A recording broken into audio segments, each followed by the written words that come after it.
Não existe um homem tão justo sobre a terra que faça o bem sem jamais pecar. Deus fez o homem reto. Este, porém, procura complicações sem conta. Eclesiastes, capítulo 7, versículos 21 e 30. Louvado seja nosso Senhor Jesus Cristo, para sempre seja louvado. Caríssimos, hoje o autor sagrado nos apresenta uma realidade dolorosa, mas que está inscrita na história humana. Você, eu, quase todos os que nos antecederam, todos os que convivem conosco e todos os que virão, pecaram, pecamos e continuaremos pecando. E nós nos enganamos acreditando que o pecado em nós é fruto exclusivo da ação do demônio na história. Mas o fato é que o pecado é um filho da concupiscência. Esta sim, cria do demônio.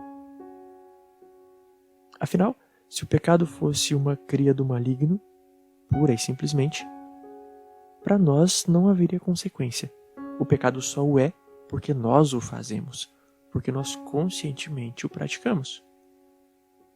A concupiscência, de modo muito simples, é a inclinação que nos faz ceder ao mal, mesmo sendo o bem aquilo que nós desejamos. É basicamente aquilo que São Paulo escreve na carta aos Romanos, lá no capítulo 7. Eu deixo de fazer o bem que desejo e acabo fazendo o mal que não desejo. E quando isso acontece, é porque o pecado é quem age em mim. Porque o pecado já frutifica em mim.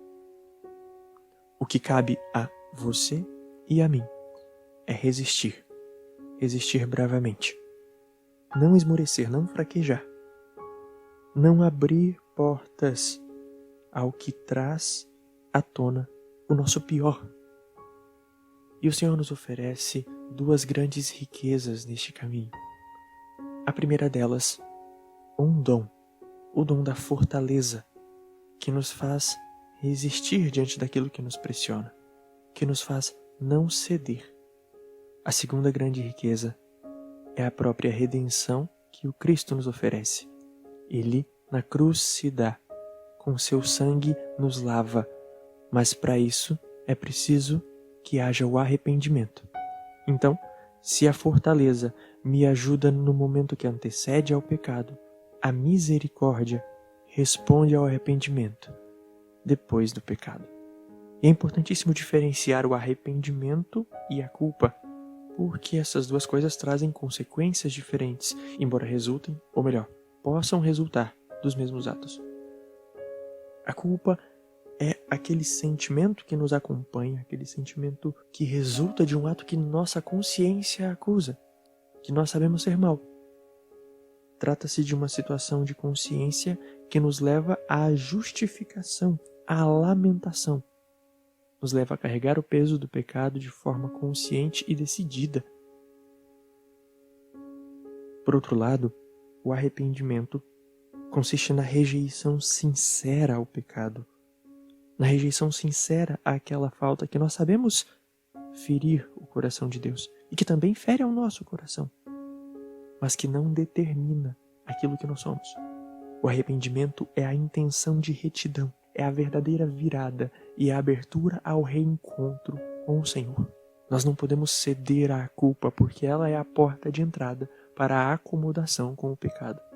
Nós devemos, por outro lado, abrir-nos ao arrependimento. E sempre que o pecado bater à porta e nós abrirmos, ou antes mesmo que ele se instale, é o arrependimento que nos fará abraçar de volta ao Senhor e vigiar a porta. Não é a intenção do Senhor julgar-nos. O seu desejo é acolher-nos, desde que o arrependimento exista. É preciso que eu tenha, com a fortaleza, a capacidade de me desvencilhar dos laços do pecado e só assim ser acolhido pelo Senhor. Não te tortures. Aqui nós retornamos aos versos do Martim Valverde. Não te tortures pensando no mal que tens feito. Se Deus não te acusa, ninguém mais tem o direito. Mas é preciso arrepender-se, viver a penitência. Tal como São João Paulo II nos alertava, que a santidade não é não pecar simplesmente, mas levantar-se após a queda, levantar-se após cada experiência de pecado e caminhar decididamente. A mesma fortaleza que, antes da queda, nos leva a resistir, nos fará levantar a cabeça, firmar os pés no chão e levantar-nos. Aqui está o êxito, nisto reside a verdadeira força.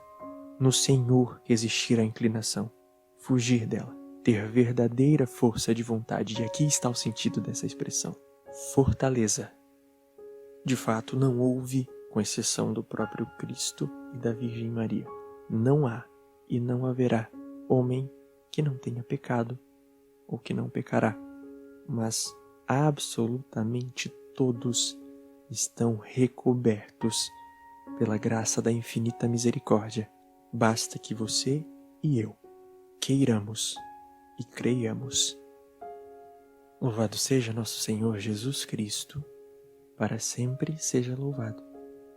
Meus irmãos, estes foram os versículos que mais tocaram ao meu coração neste dia. E quanto a você, que versículo mais te tocou? Comente, traga-nos a sua reflexão, partilhemos. Curta este vídeo, inscreva-se no nosso canal e compartilhe. Faça com que a misericórdia do Senhor alcance mais e mais corações. Até amanhã.